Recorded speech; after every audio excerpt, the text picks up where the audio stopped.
बलिया के एक छोटे से कस्बे में रहती थी मालती, जो घर में सबसे बड़ी थी, जिस वजह से पूरा घर उन्हें बड़ी ताई जी कह के बुलाता। अपने देवर देवरानी के मरने के बाद उन्होंने ही इस घर को संभाला और बच्चों की शादी की, जहां उनके घर आई दो बहुएं। एक अमीर घर से आई रानी और दूसरी गरीब घर से आई सुमित्रा। अरे वाह, क्या खबर है। मेरी दोनों बहुएं एक साथ गर्भवती हैं। आहा। अ, जी ताई जी। हाँ ताई जी। अरे मेरी रानी बेटी, तू बस आराम कर, कोई काम वाम नहीं करना। हाँ। और सुमित्रा, तू रानी का पूरा ख्याल रखियो, समझी? हाँ। जी ताई जी, लेकिन मैं भी तो। हाँ? तू भी क्या? तेरे मायके से कोई खास सुविधा मिली है हमें? बोल। रानी के मायके से हमें हर महीने पैसा आता है, तो जाहिर सी बात है हम उसका ज्यादा ख्याल रखेंगे, समझी? वही शाम होते ही राजेश दारू पीकर घर आता है। अरे कहाँ हैं? कहाँ मर गए सबके सब? राजेश जी, आप फिर से दारू पीकर आ गए हैं? हाँ तो तेरे बाप का घर है क्या? मैं जो चाहूँ करूँ। ताई जी, मुझे पैसे चाहिए। लेकिन बेटा, अरे ये तो कल के सामान के लिए है, वो कैसे आएगा? बोल। कल की कल देखी जाएगी, मुझे पैसे अभी दो। राजेश उनसे पैसे लेकर बाहर निकल जाता है। वहीं दूसरी तरफ अमित काम से थका हुआ घर आता है। सुमित्रा, तुम ठीक तो हो ना? कोई परेशानी तो नहीं? नहीं, बस थोड़ा थक गई हूँ। ताई जी, आपने सुमित्रा से इतना काम क्यों करवाया? डॉक्टर ने कहा है आराम करने को। अरे अब थोड़ा बहुत काम तो करना ही पड़ता है ना। लेकिन रानी भी तो गर्भवती है, वो क्यों नहीं करती काम? तू मुझे सिखाएगा कि घर कैसे चलाना है? ठीक है, अगर इतना ही बुरा लग रहा है तो कल से मैं खुद काम कर लूंगी, तू अपनी बीवी को संभाल, ठीक है? कुछ समय ऐसे ही नोक झोंक में निकल जाता है। वहीं तीसरे महीने दोनों तरफ के माई बाप ताई जी के घर आते हैं। अरे मेरी रानी कैसी है? देखो मैं क्या क्या लाई हूँ। 5 किलो देसी घी, बादाम, काजू, और ये देखो 20,000 रुपए नकद लाई हूँ मैं, मेरी रानी बिटिया। अरे वाह शीला जी, आप तो हमेशा से ही इतनी दानी हैं। उसी समय कमला माँ एक छोटे से थैले के साथ अपनी बेटी सुमित्रा से मिलने आ जाती हैं। ताई जी, मैं सुमित्रा के लिए कुछ सब्जियां और घर का बना हुआ अचार लाई हूँ। बहुत कम है हम जानते हैं, लेकिन अच्छा ठीक है, रख दो कहीं पर भी। हाँ। अरे कमला जी, आपको शर्म नहीं आती? इतने कम सामान के साथ आई है। शीला जी, हमारी हैसियत बस इतनी ही है, लेकिन मैं कोई खाली हाथ थोड़ी ना आई हूँ अपनी बेटी के घर। माँ, आप जो भी लाई है वो मेरे लिए सबसे कीमती है। आप चलिए ना मेरे साथ मेरे कमरे में, मुझे आपसे बहुत सारी बात करनी है माँ।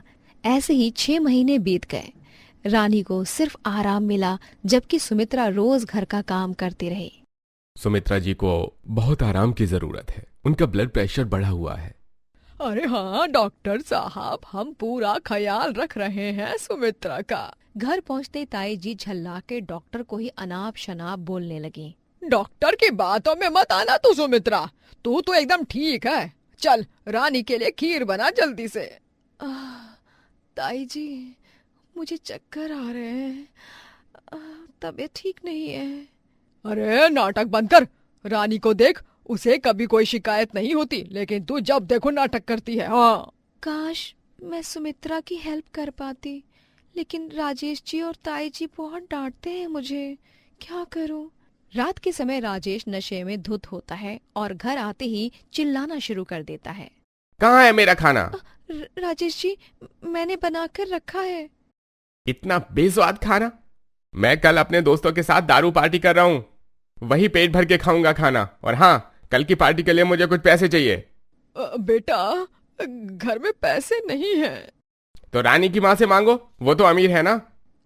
राजेश जी, मैं गर्भवती हूँ, थोड़ा ख्याल रखिए प्लीज। आप शराब छोड़ दीजिए प्लीज।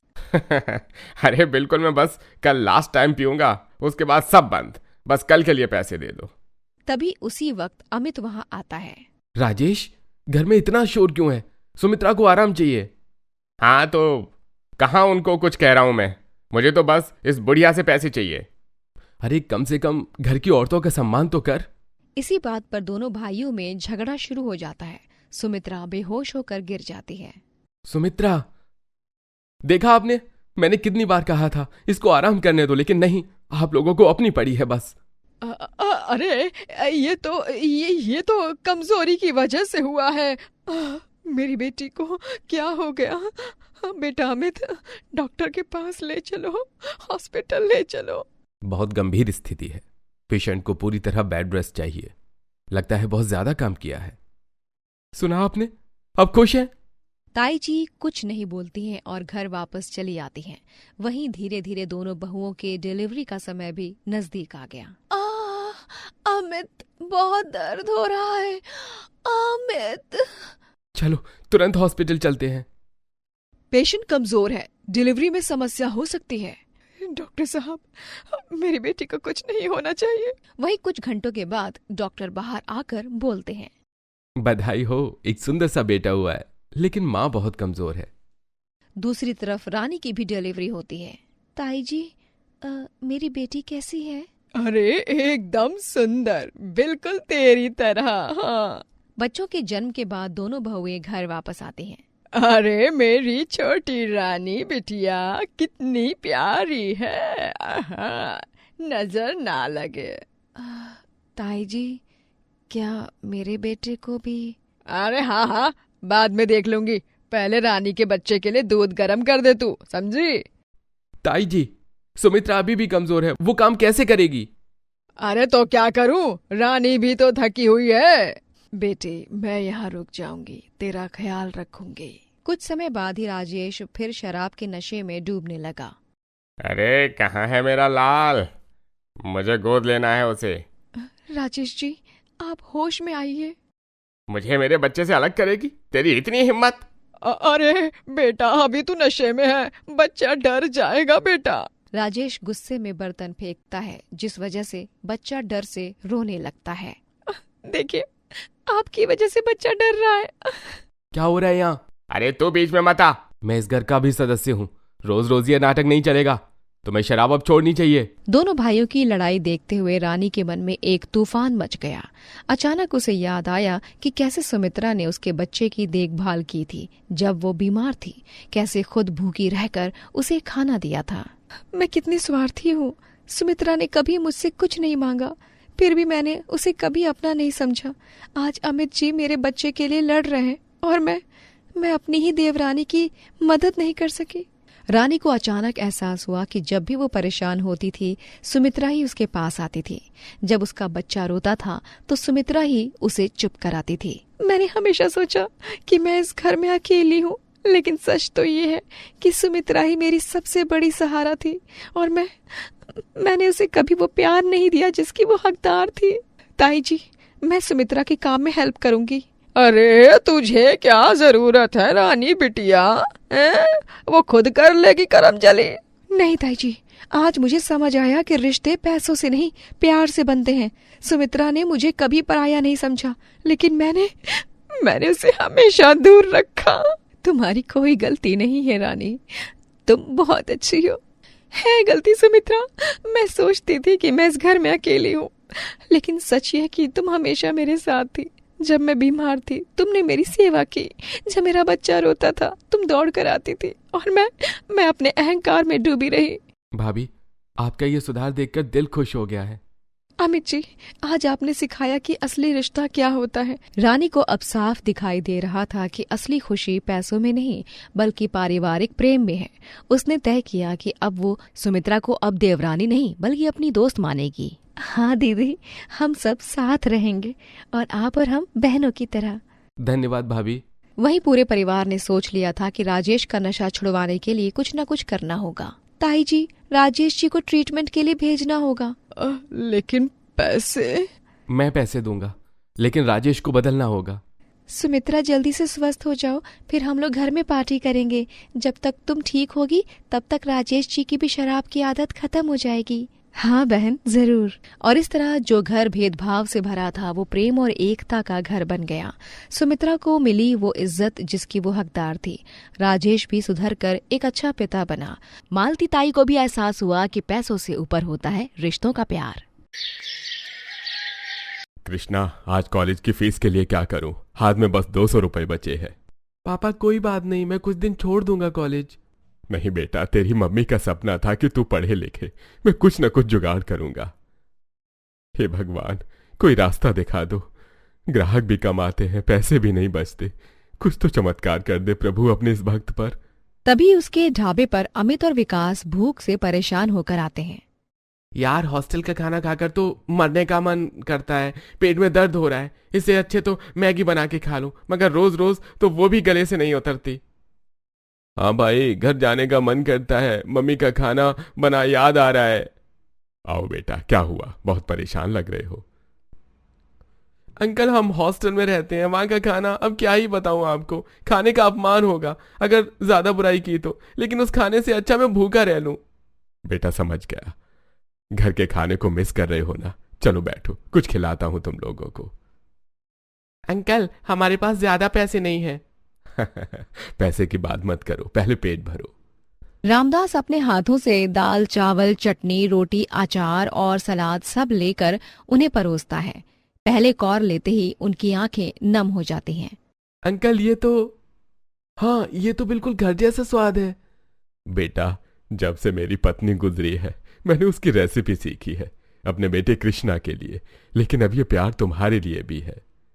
अंकल आपने इतना प्यार से क्यों बनाया? हम तो अजनबी हैं। अजनबी कौन होता है बेटा? भूखा पेट सबका एक ही होता है, और माँ की याद भी। पापा, इन भैया को भी मम्मी जैसा लगा खाना? हाँ बेटा, प्यार का स्वाद सभी को एक सा लगता है। वहीं अगले दिन अमित और विकास वापस उसके ढाबे पर आते हैं। अंकल कल रात से हमने आपका खाना याद किया, क्या आप हमारे लिए लंच बॉक्स बना सकते हैं? Lunch box? पर बेटा मैं तो सिर्फ यही खाना बनाता हूँ। अंकल हमें हॉस्टल में ले जाना है, रोज यहाँ आना मुश्किल है। ठीक है बेटा, तुम नहीं आ सकते तो मैं ही तुम लोगों को रोज खाने का डिब्बा पहुंचा दूंगा। थैंक यू अंकल, आप तो इस अनजान शहर में मेरे पिता की तरह हैं। उस दिन से उसने अपने छोटे से ढाबे से लंच बॉक्स डिलीवरी का काम शुरू कर दिया और यहीं से शुरुआत हुई एक नए सफर की। पापा मैं भी मदद करूंगा, मम्मी की तरह खाना पैक करूंगा। हाँ बेटा, साथ में करेंगे। ऐसे करते करते 3 महीने बीत गए, जहां ढाबा ग्राहकों से भरा हुआ है। अरे रामदास भाई, आपका लंच बॉक्स तो जादू है। हमारे ऑफिस के 25 लोग मांग रहे हैं। अरे मेरे बच्चों को भी यही खाना पसंद है, घर जैसा लगता है। देखा बेटा, मेहनत का फल मिल रहा है। पापा आप तो रोज 200 लंच बॉक्स बना रहे हैं। अंकल आप तो फेमस हो गए हैं, लेकिन अब वही 30 रुपए लेते हैं। बेटा मैं कमाई करने के लिए नहीं, पेट भरने के लिए ये काम करता हूँ। लेकिन कहते हैं ना कि सफलता हर किसी को हजम नहीं होती। वहीं 1 साल बाद ही रामदास के व्यवहार में बदलाव आने लगा। हाँ, लंच चाहिए तो ऑर्डर कर दो, 50 रुपए हो गए हैं अब। पापा आप इतने सख्त क्यों हो गए हैं? पहले तो इतना प्यार से बात करते थे। अब हम छोटे ढाबे वाले नहीं रहे कृष्णा, बड़ा बिजनेस है, थोड़ा सख्ती दिखानी पड़ती है। यार अंकल बदल गए हैं, अब वो वाली बात नहीं रही। पैसा आदमी को बदल देता है भाई, कोई नई बात नहीं है ये। चलो छोड़ो यार, चलो चलते हैं यहाँ से। कुछ दिन बाद उसके ढाबे पर सरकारी अधिकारी आते हैं। रामदास जी, ये ढाबा 15 दिन में खाली करना होगा, यहाँ मेट्रो स्टेशन बनेगा। क्या? ये कैसे हो सकता है? मैंने इतनी मेहनत की है। पापा अब हम कहाँ जाएंगे? यही तो सब कुछ बनाया है। हे भगवान, मैंने क्या किया? अब क्या होगा मेरा? कहाँ जाऊंगा मैं? तभी अमित और विकास दूसरे छात्रों के साथ रामदास के पास आते हैं। अंकल हमने सुना है आपका ढाबा बंद हो रहा है, परेशान मत होइए, हम लोग आपके साथ हैं। शुक्रिया बेटा। और मैं मूर्ख, मैंने तुम लोगों के साथ कैसा व्यवहार किया, अब तो मुझे खुद पर शर्म आ रही है। अंकल आप हमारे बाप समान हैं। उस दिन जब हमने पहली बार आपका खाना खाया था तो लगा था जैसे माँ मिल गई हो।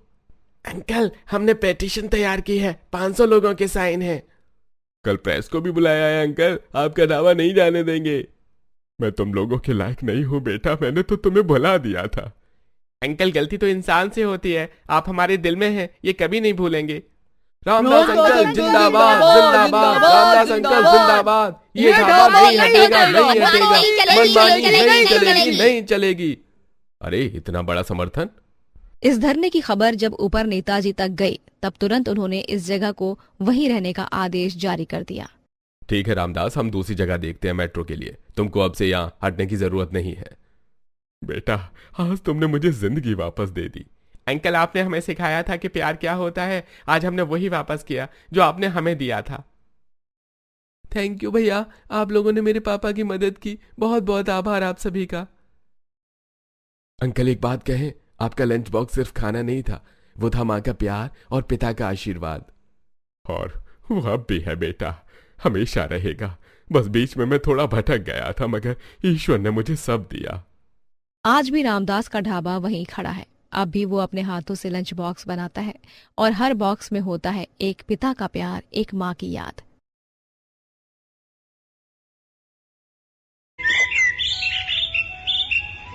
ये कहानी है प्रिया की, एक ऐसी लड़की की जिसने अपनी शादी से पहले एक दुर्घटना में अपनी एक टांग खो दी थी।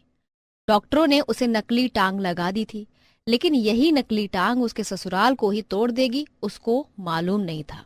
प्रिया, आज खाने में क्या स्पेशल है? माँ जी, आपके पसंदीदा आलू की सब्जी और पूरी। हाँ, बहुत अच्छा बेटा, आज तो टेस्टी सा कुछ खाने को मिलेगा। मजा आ जाएगा। माँ जी, मैंने खाना बना दिया है, मैं बस आंगन साफ करके फिर खाना निकाल दूंगी आपके लिए। आंगन की सफाई करते समय प्रिया का पैर फिसल गया और वो गिर गई। गिरते समय उसकी नकली टांग का हिस्सा दिख गया। हैं? ये क्या है प्रिया? ये तुम्हारी टांग? माँ जी, वो ये मेरी टांग। साफ साफ बताओ, तुम्हारी असली टांग नहीं है ना ये नकली टांग है ना? पहले से टांगे तुम्हारी टूटी हुई। जी माँ जी, एक्सीडेंट में मेरा पैर काटना पड़ा, जिस वजह से नकली टांग लगानी पड़े और मैं इसको छुपा के घूमती हूँ। मुझे लेकिन कोई दिक्कत नहीं होती है। हे भगवान, मेरे साथ क्यों? राम जी, उठा ले मुझे। ऐसी अपंग बहू से तो बेहतर था कि मेरा बेटा कुंवारा ही रह जाता। इसके पूरे खानदान वालों ने अच्छा बेवकूफ बनाया हम लोगों को, हमें तो लूट लिया। अगले दिन सुनीता जी ने पूरे मोहल्ले की औरतों को बुलाया और चिल्ला चिल्ला के प्रिया और उसके पूरे परिवार वालों को कोसना शुरू कर दिया। अरे देखो दुनिया वालों, इस धोखेबाज लड़की ने क्या किया। नकली टांग छुपाकर इसके घर वालों ने मेरे बेटे से शादी करवा दी और अपनी बेटी को मेरे मत्थे डाल दिया। धोखा हुआ है हमारे साथ, फ्रॉड हुआ है, ये सब धोखेबाज है। कोई तो हमें बताओ, हम क्या करें? हम लुट गए, बर्बाद हो गए। अरे कैसी चालाक निकली तुम्हारी बहू, इसका तो पूरा खानदान ही चालाक है। सुनीता जी, हमें तो लगता था बहू बहुत सीधी है, लेकिन नहीं, इन्होंने तो आपको बेवकूफ बना दिया। अब क्या होगा? भगवान, ये क्या हो रहा है? मैंने तो कभी ऐसा सोचा भी नहीं था। मैंने तो सोचा था कि सब कुछ सही हो जाएगा। मैं तो कह रही हूँ, ऐसी औरत को घर में रखना पाप है। पूरे खानदान की इज्जत मिट्टी में मिला दी इसने। अब क्या करोगी सुनीता जी, अब तो शादी भी हो गई है। वापस भेज दूंगी जहाँ से आई है। राहुल से कहूंगी तलाक दे दे से। मैं इस घर में अब 1 मिनट भी नहीं बर्दाश्त करूंगी इस एक टांग की बहू को। उसके बाद सुनीता जी ने प्रिया को प्रताड़ित करना शुरू कर दिया। सुन करमजली कलमुही, आज से तू नीचे वाले कमरे में सोएगी। राहुल के साथ एक कमरे में रहने का हक तेरा नहीं है। साथ रहेगी तो अपना काला साया मेरे बेटे पर भी डाल देगी। माँ जी प्लीज, मुझे माफ कर दो। अब प्लीज कर रही है? झूठ बोलते समय शर्म नहीं आई जो मुंह उठा के बोल रही है? और पता नहीं क्या क्या छुपा रखा है हमसे। पता चला कुछ दिनों में और भी कांड सामने आएंगे। सुनीता जी ने प्रिया के सारे कपड़े अलमारी से निकालकर सब बाहर फेंक दिए। ये ले अपना सामान, और हाँ, अब से तू खाना सबके बाद खाएगी, हमारे साथ बैठ के नहीं। पता नहीं कहीं तेरी मनहूस छाया हम पर ना पड़ जाए। माँ जी, मैं भी एक इंसान हूँ माँ जी। इंसान? अरे आधी इंसान है तू, नकली पैर वाली लड़की। माँ, ये क्या हो रहा है? पड़ोसी कह रहे हैं आपने प्रिया की बेइज्जती की। हाँ की, और तेरे सामने भी कर रही हूँ।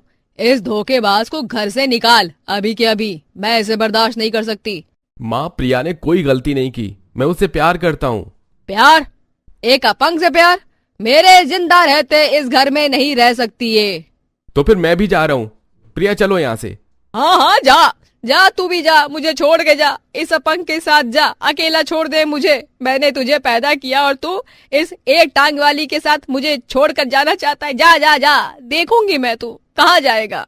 नहीं राहुल जी, ये आपका घर है, आप भला यहाँ से क्यों जाएंगे? इतना कहकर प्रिया भाग के अपने कमरे में चली गई और दरवाजा बंद करके अकेली बैठकर रोने लगी और खुद से ही बोली, हे भगवान, क्यों दिया आपने मेरे जीवन में ये दुख? क्या मैं सच में इंसान नहीं हूँ? क्या मेरा प्यार, मेरी मेहनत सब झूठ है? भगवान, मुझे रास्ता दिखाओ। तभी प्रिया ने अपनी नकली टांग को देखा और गुस्से में उसे निकाल कर फेंकने की कोशिश की। तू ही तो मेरी जिंदगी की दुश्मन है, तेरी वजह से सब कुछ खत्म हो गया, तुझे मैं फेंक दूंगी उठा के। तभी राहुल कमरे का दरवाजा तोड़ के अंदर आया और प्रिया को इस हालत में देखकर गले से ये लगा लिया। राहुल, मैं जानती हूँ तुम भी गुस्सा हो, ठीक है, आप मुझे तलाक दे दीजिए। तुमसे गुस्सा क्यों? इसमें तुम्हारी क्या गलती है? तुम गुस्सा नहीं हो? ऐसे कैसे हो सकता है? तुमको भी तो लगा होगा कि मैंने धोखा दिया। प्रिया, मैंने तुमसे इसलिए शादी नहीं की कि तुम्हारे पास 2 टांगे हैं या एक। मैंने तुमसे पूरे दिल से प्यार किया है। मैं मर जाऊंगा लेकिन तुम्हारा साथ इस जन्म में कभी नहीं छोड़ूंगा। खबरदार आगे से तलाक जैसा कोई शब्द भी निकाला तो मैं सच में नाराज हो जाऊंगा तुमसे। राहुल के इन शब्दों से प्रिया को नई ताकत मिली, मानो उसको एक नई उम्मीद मिली हो जीने की। और सुनो, कल मैं माँ से बात करूंगा, उनका व्यवहार गलत है। अगली सुबह एक हलचल लेकर आई। अचानक सुनीता जी सीढ़ियों से उतरते हुए गिर गई और उनके सिर पर गहरी चोट लगी। वो बेहोश हो गई और उनके सिर से खून की मानो धारा बह रही हो। माँ जी, ये क्या हुआ आपको? उठिए माँ जी। अरे माँ जी आंखें खोलिए, मैं डॉक्टर को कॉल करती हूँ। माँ जी, आपको कुछ नहीं होगा। प्रिया ने अपनी तकलीफ भूलकर सुनीता जी को गोद में उठाया। उसकी नकली टांग में दर्द हो रहा था लेकिन वो परवाह नहीं कर रही थी। खून रोकने के लिए उसने अपनी साड़ी फाड़ी। माँ जी प्लीज होश में आइए, मैं आपको कुछ नहीं होने दूंगी। इन्हें तुरंत हॉस्पिटल ले जाना होगा, अभी भी खतरा है। प्रिया ने अपनी नकली टांग की परवाह न करते हुए एम्बुलेंस तक सुनीता जी को संभाला और हॉस्पिटल में पूरी रात उनकी सेवा की। माँ जी, आप ठीक हो जाइए, मैं वादा करती हूँ आपके ठीक होते मैं घर छोड़कर चली जाऊंगी। आप बस आँख खोल दीजिए एक बार। प्रिया, तू यहाँ है? माँ जी, थैंक गॉड आप ठीक हैं। डॉक्टर कह रहे थे अगर देर हो जाती तो। तूने मेरी जान बचाई प्रिया। आप मेरी माँ हैं, माँ को बचाना बेटी का तो फर्ज होता है ना। लेकिन मैंने तेरे साथ इतना बुरा व्यवहार किया, तुझे अपंग कहा, बेइज्जत किया, फिर भी तू। माँ जी, जब आप बेहोश थी तो मुझे लगा कि मेरी असली माँ पड़ी हुई है, मैं आपको तकलीफ में कैसे देख सकती थी। प्रिया बेटा, मैं कितनी गलत थी, तू तो सच में एक माँ का दिल रखती है। माँ जी, बस अब आप ठीक हो जाइए, बाकी सब भूल जाइए। तू मेरी सच्ची बेटी है, नकली टांग क्या चीज है, तेरा दिल तो सोने का है। माँ, प्रिया सब ठीक तो है ना? बेटा, प्रिया ने मेरी जान बचाई है, मैं इसका ये एहसान कैसे उतारूंगी? नहीं माँ जी, आप बस ठीक होके जल्दी घर आ जाइए और ऐसी बातें मत करिए, जो बीत गया उसको भूल जाइए। हाँ प्रिया, अब हम एक खुशहाल परिवार की तरह रहेंगे। तो अब सास बहू का मिलन हो गया हो तो घर चले अब। उस दिन सुनीता जी को समझ आया कि इंसानियत शरीर में नहीं दिल में होती है। प्रिया का प्रेम और त्याग देखकर उन्हें अपनी गलती का एहसास हुआ और वो हमेशा के लिए बदल गई और परिवार हंसी खुशी के साथ रहने लगा। ये कहानी है बनारस की गलियों में रहने वाली लड़की मीरा की। जन्म से गरीब लेकिन दिल से अमीर, लेकिन किस्मत को कुछ और ही मंजूर था। तभी तो पाई पाई जोड़ने वाली लड़की को सीधे मिला सोने की महल वाला ससुराल। वो कैसे, चलिए जानते हैं। माँ, दवाई के पैसे हो जाएंगे, बस एक और ब्लाउज सिल देती हूँ। बेटी, रात दिन काम करती है, आंखें खराब हो जाएंगी तेरी। मीरा, आज मजदूरी कम मिली है बचवा। पापा परेशान काहे होते हैं, आपके पास आपकी बेटी है अभी, हम मिलकर सब संभाल लेंगे। घर से कुछ दूरी पर मीरा अपने काम से गई। तभी उसकी नजर एक आदमी पर पड़ी जो जमीन पर गिरा हुआ था। अरे, ये अंकल जी को क्या हुआ? इनकी तो सांस ही नहीं आ रही।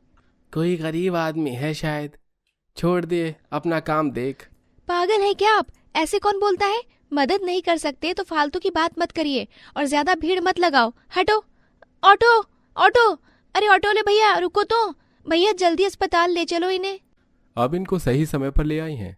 इनको हार्ट अटैक आया है, तुरंत ऑपरेशन करना होगा जिसके लिए 2 लाख रुपए लगेंगे। क्या? इतने सारे पैसे? ठीक है, आप करिए डॉक्टर साहब, पैसों का इंतजाम हो जाएगा। इनकी जान ज्यादा कीमती है। बेटी तुमने हमारी जान बचाई है। कौन हो तुम? जी मैं मीरा हूँ। आप ठीक है ना? बस यही जानना चाहती थी। तुमने अपने जेवर बेचे मेरे लिए, लेकिन क्यों? जी, इंसान की जान से बड़ा कोई जेवर नहीं। आप किसी के पिता होंगे, किसी के पति, उनका क्या होता, ये सोच के मैंने मदद की। बेटी तुम जैसे लोग आजकल कहाँ मिलते हैं। मैं तुम्हारा कर्जदार हूँ। मैं तुम्हें अपने घर की बहू बनाना चाहता हूँ। मेरा बेटा अर्जुन है, तुम्हारी शादी उससे कराना चाहता हूँ। लेकिन हम तो बहुत गरीब हैं। और आप कहाँ, हम कहाँ सेठ जी? अमीरी गरीबी तो दिल की होती है बेटी, और तुम्हारा दिल सोने से भी कीमती है। शादी के बाद जब मीरा ससुराल पहुंची तो हैरान रह गई। हर चीज सोने की थी। ये तुम्हारा कमरा है, यहाँ सब कुछ सोने का है, एकदम कीमती, सोच समझ कर इस्तेमाल करना। मीरा, पिताजी ने तुम्हारे लिए खास तौर पर यह सब बनवाया है। तुम हमारी घर की लक्ष्मी हो, और ये सारे गहने और कपड़े सब सोने के हैं। यहाँ तक कि साड़ी में भी सोने के जरी का काम हुआ है। ये सारी कीमती चीजें सब तुम्हारे लिए। इतना सोना मैंने कभी सोचा भी नहीं था, लेकिन इतनी कीमती चीजों की तो मुझे आदत नहीं है। भाभी, सब धीरे धीरे हो जाएगा। यहाँ सब कुछ है, लेकिन फिर भी कुछ तो कमी लगती थी, जो आपके आने से अब पूरी हो गई। मुझे भी खुशी है कि मुझे देवर के रूप में एक प्यारा सा भाई मिला है। मीरा, मेरा खाना निकाल के मेरे कमरे में ला दो, और माँ का खाना भी उनके कमरे में पहुंचा देना। आप सब अलग अलग क्यों खाना खाते हैं? घर में हंसी मजाक क्यों नहीं है? मीरा, यहाँ सब अपने अपने काम में व्यस्त रहते हैं। पैसा कमाना है, बिजनेस संभालना है। कमला देवी मीरा और अर्जुन की बातों को सुन लेती है और अर्जुन को अपने पास बुला के बोली, अर्जुन, मीरा को समझा दे, यहाँ गरीबों जैसी हंसी मजाक नहीं चलता। ये अमीरों का घर है, सब हिसाब से चलता है, और जरा मामला हाई फाई है। माँ जी, गरीबी में भी हमारे घर में खुशी थी। यहाँ सोना चांदी सब है, लेकिन प्यार और अपनापन तो कहीं नहीं दिखा मुझे। भाभी, मम्मी का मतलब ये नहीं था, आप दुखी मत होइए। मीरा सही कह रही है। धंधे में इतना खो गए कि घर को घर ही नहीं रहने दिया। कुछ दिन बाद मीरा की उस घर में पहली रसोई थी। उसने घर में सबसे बोला, आज मैं सबके लिए खाना बनाऊंगी और हम सब साथ बैठकर खाएंगे। साथ बैठकर? ये तो सालों से कभी नहीं हुआ। लेकिन मीरा, मैं ऑफिस से थका हुआ आता हूँ। तो और भी जरूरी है कि आप परिवार के साथ बैठें, खुशी मिलेगी, थकान भी उतर जाएगी। भाभी की बात सही है, मैं तैयार हूँ। चलो आज से नई शुरुआत करते हैं। देखते हैं कैसा लगता है। लीजिए, सबके लिए घर का खाना बनाए। वाह मीरा, कितना स्वादिष्ट है। भाभी, आपके हाथ में तो जादू है, जादू। बेटी तुमने हमें सिखाया कि खाना सिर्फ पेट भरने के लिए नहीं, बल्कि रिश्ते मजबूत करने के लिए भी होता है। मीरा, मैं गलत थी, तुमने सच में हमारे घर में खुशी भरी है। माँ जी, अब तो लगता है कि सच में घर मिल गया। एक बात कहूँ, मन में बहुत दिनों से है। हाँ बेटी, खुलकर कहो। पापा जी, भगवान ने हमें इतना दिया है, क्यों ना हम उन लोगों की मदद करें जो मेरी तरह गरीब हैं। लेकिन मीरा, बिजनेस में पैसे की जरूरत होती है। जी हाँ, लेकिन जब मैंने अपने पापा की जान बचाई थी तो मेरे पास कुछ नहीं था। फिर भी भगवान ने मुझे आप जैसा परिवार दिया ना। भाभी सही कह रही हैं, हम करोड़पति हैं, कुछ तो मदद कर सकते हैं। मीरा, तुम्हारे दिल की बात सुनकर मुझे अपने बेटों पर गर्व हो रहा है। ठीक है बेटी, कल से शुरू करते हैं। अस्पतालों में गरीबों के लिए मुफ्त दवाई की व्यवस्था करेंगे। कुछ महीने बाद अग्रवाल परिवार का सम्मान समाज में और भी बढ़ गया। अग्रवाल साहब, आपकी मदद से सैकड़ों गरीब मरीजों का इलाज हुआ है। बहन जी, आपकी वजह से मेरे बच्चे की जान बची है। भगवान आपको खुश रखे। भैया, ये सब भगवान की कृपा है, हम तो बस माध्यम हैं। मीरा, तुमने हमें सिखाया कि पैसा सिर्फ कमाने के लिए नहीं, बांटने के लिए भी होता है। और सबसे बड़ी बात, अब हमारे बिजनेस में भी बरकत है। जितना बांटते हैं उतना ही वापस मिलता है। बेटी, पहले मुझे लगता था सिर्फ सोना ही खुशी देता है। माँ जी, अब तो मुझे समझ आया कि सोना तभी कीमती है जब उससे किसी का भला हो। देखिए, मीरा आने से पहले हमारे पास सिर्फ सोना था। अब हमारे पास प्यार भी है, खुशी भी है और समाज का सम्मान भी। मीरा, तुमने हमें जिंदगी जीना सिखाया है, सिर्फ पैसा कमाना नहीं। भाभी, अब तो घर में हमेशा हंसने की आवाजें आती रहती हैं। भगवान ने मुझे सोने का घर दिया, लेकिन असली सोना तो आप सबका प्यार है। यही मेरी सच्ची दौलत है। सच कहा बेटी, गरीब घर की बेटी ने अमीर घर को जिंदगी की असली कीमत सिखाई है। सोना हाथों में नहीं, दिल में होता है, और जो लोग बांटना जानते हैं, भगवान उन्हें और भी देता है। कहते हैं ना कि रिश्ते कभी कभी धागे की तरह होते हैं, कभी उलझ जाते हैं, कभी सुलझ जाते हैं। आज की कहानी है एक दर्जी बहू की, जिसने अपनी सास के लिए एक नीला सूट सिला। पर क्या आप जानते हैं कि इस एक सूट ने कैसे पूरे घर का नक्शा ही बदल दिया। अरे हाय राम, ये क्या बनाया है तूने? कैसा लग रहा है? मैंने रात भर जाग कर बनाया है। हाँ हाँ, दिख रहा है। लगता है जैसे बोरे का कवर सील दिया हो। मम्मी जी, ये क्या कह रही हैं आप? सच कह रही हूँ बेटी, ये सूट तो मुझे फिट ही नहीं आएगा। तू कितना कपड़ा बचाने की कोशिश कर रही थी, हैं? मम्मी जी, मैंने आपकी साइज के हिसाब से ही बनाया है। मेरी साइज? अरे मैं हाथी हूँ क्या? इतना टाइट क्यों बनाया है? टाइट? ये तो लूज है, आजकल का फैशन है। फैशन? मैं कोई हीरोइन लग रही हूँ तुझे? मुझे ऐसे कपड़े नहीं पहनने। तो फिर आपने कहा ही क्यों था कि मैं आपके लिए सूट बनाऊं? मैंने कहा था बनाने को, लेकिन ऐसा टेंट जैसा सूट बना दिया है, ये नहीं कहा था। और यहीं से शुरू हुई साल की सबसे बड़ी जंग। एक तरफ दर्जी बहू, दूसरी तरफ नकचढ़ी सास, बीच में फंसा बेचारा राहुल। राहुल ऑफिस से घर आया ही था। अरे क्या हो रहा है यहाँ? आवाजें बाहर तक सुनाई दे रही हैं। राहुल बेटा, देख तेरी पत्नी ने क्या बनाया है मेरे लिए। देखिए ना, मैंने कितनी मेहनत से बनाया है और मम्मी जी को पसंद ही नहीं आ रहा है। अरे रुको रुको, पहले मुझे तो देखने दो सूट। वाह प्रिया, बहुत अच्छा बनाया है। और मम्मी, आप भी कितनी अच्छी लगेंगी इसमें। तू सच कह रहा है बेटा? देखा मम्मी जी? लेकिन एक बात है मम्मी, आप एक बार पहनकर तो देखिए। नहीं पहनना मुझे ये टेंट। टेंट? अब तो हद हो गई। अरे यार, तुम दोनों रुको। मम्मी आप पहनिए। प्रिया, तुम भी अपने गुस्से पर काबू रखो। राहुल की कोशिशों के बावजूद भी स्थिति और भी बिगड़ रही थी। सास बहू की नोक झोंक अब तूफान का रूप ले रही थी। और सुन, अगली बार ना मेरे लिए कुछ मत बनाना। ठीक है मम्मी जी, मैं अपनी मेहनत किसी और पे लगाऊंगी। आपके लिए मैं कुछ भी नहीं सिलूंगी। हाँ हाँ, जाकर बाजार से सिलवा लूंगी। बहुत अच्छा, आपको मेरी मेहनत की कोई कदर नहीं है। अरे यार, ये क्या हो रहा है? एक सूट के लिए इतनी लड़ाई। तू अपनी बीवी को समझा। आप अपनी मम्मी को बोलिए। हाय भगवान, मैं क्या करूं? रात भर राहुल ने सोचा और एक शानदार प्लान बनाया। आखिर एक अच्छे पति और बेटे का फर्ज भी तो होता है। राहुल दोनों को अलग अलग बुलाता है। मम्मी एक बात बताइए, प्रिया कितनी मेहनत करती है आपके लिए? हाँ, वो तो अच्छी है बेटी। और प्रिया तुम बताओ, मम्मी कितना प्यार करती हैं तुमसे? हाँ, वो तो बहुत प्यार करती हैं। तो फिर एक छोटी सी बात पर इतनी लड़ाई क्यों? देखिए, मैं आप दोनों से कुछ कहना चाहता हूँ। और अब वो पल आया है जब सच्चाई सामने आने वाली थी। मम्मी, प्रिया ने पूरी रात जागकर आपके लिए सूट बनाया। उसने आपकी हर पसंद का ख्याल रखा। मैंने तो बस और प्रिया, मम्मी का इंटेंशन बुरा नहीं था, वो बस परफेक्ट चाहती थी। मुझे लगा मम्मी जी को मेरा काम पसंद नहीं आया। अरे नहीं बेटी, मुझे लगा तूने जल्दबाजी में बनाया है। और यहीं पर वो जादू हुआ जिसका इंतजार था। दो दिलों के बीच पुल बनने वाला था। मम्मी जी, मैं सिर्फ आपको खुश करना चाहती थी। अरे मेरी बच्ची, मैं तो बस डर गई थी कि कहीं सूट फिट ना आए। अगर फिट नहीं आता तो मैं फिर से बना देती ना। और मैं तेरी मेहनत को समझ ही नहीं पाई। अब ये हुई ना बात।